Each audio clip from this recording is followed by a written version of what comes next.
cas, nous sommes très très heureux de vous accueillir ici à la Maison des Travaux Publics, la FNTP et le CEFI qui assiste, qui est un organisme, mais Michel en parlera demain matin, de réflexion sur les partenariats publics-privés au sein même de la FNTP, qui rassemble dans son sein, comme vous le savez, des grandes entreprises, mais je ne vais pas dévoiler tout parce que je voulais remercier d'abord Julien Gage qui nous fait plaisir d'être ici, c'est le directeur général de la FNTP, et je dois dire qu'en nous offrant les salles et la régie, il nous a vraiment aidés. Je reviendrai après sur le sens de ce colloque avec mon ami Tako Nubutko qui est ici devant, qui est le président de RAFRIC 21. Il n'est pas que ça, hein, il est aussi directeur de la francophonie économique et numérique, mais il a fait plein de choses. Il a été ministre, économiste, professeur, enfin conseiller, il était à la BOAD, à l'UMOA, enfin bon, impressionnant. On ne va pas faire tout le catalogue. Mais en tout cas, il connaît bien l'Afrique, comme vous pouvez vous imaginer. Il est togolais en plus.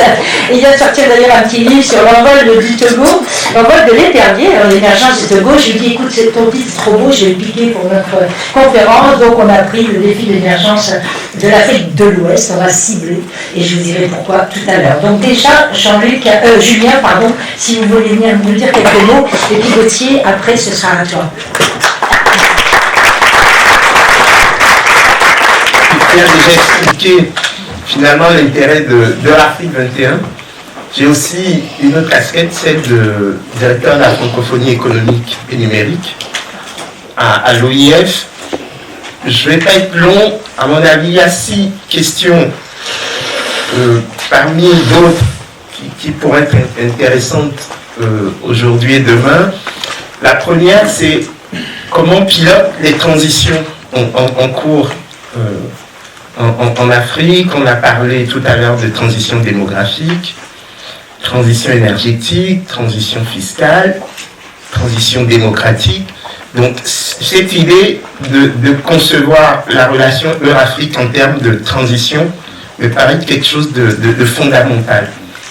Deuxième chose, comment on co-construit les politiques, les programmes et les projets sur les deux rives de la Méditerranée, moins pour avoir une compréhension commune des solutions, mais au moins des enjeux. Je pense que c'est important dans l'esprit qui est le nôtre de réfléchir à cette idée de co-construction.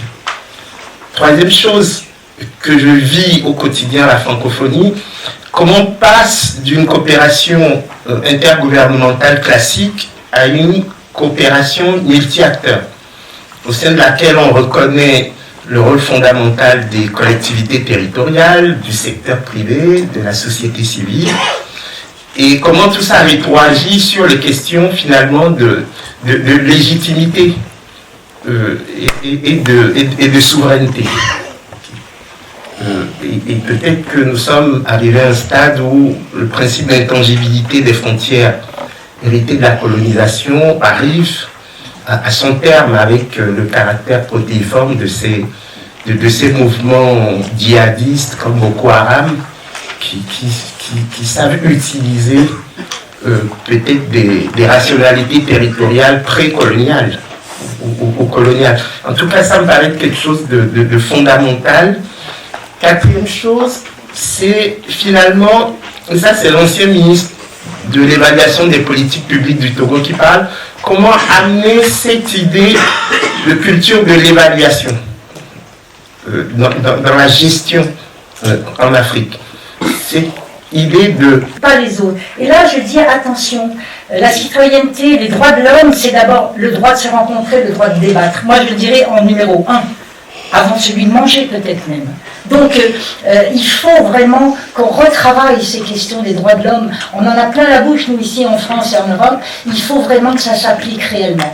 Et on nous dit, oui, mais c'est au nom de la sécurité. Ben justement, la sécurité, elle exige des rencontres, elle exige du dialogue, elle exige du débat. Sinon, ils se détournent, ces gens-là, et ces jeunes en particulier, puisque parmi nos amis burkinabés qui n'ont pas pu venir, un jeune formidable qui a été reconnu par la FAO, qui a été primé parmi les 10 premiers projets du monde, qui est allé présenter à Rome, à Madrid, il n'a pas eu son visa. Bon, Alors, je le dis parce que, Gauthier, tu commences à me connaître, je suis franche, je suis directe, il n'y aura pas de tabou ici.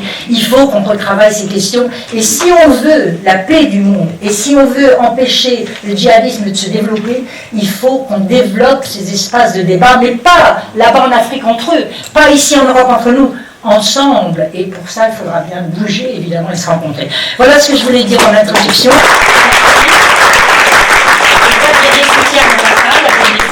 Et je vais appeler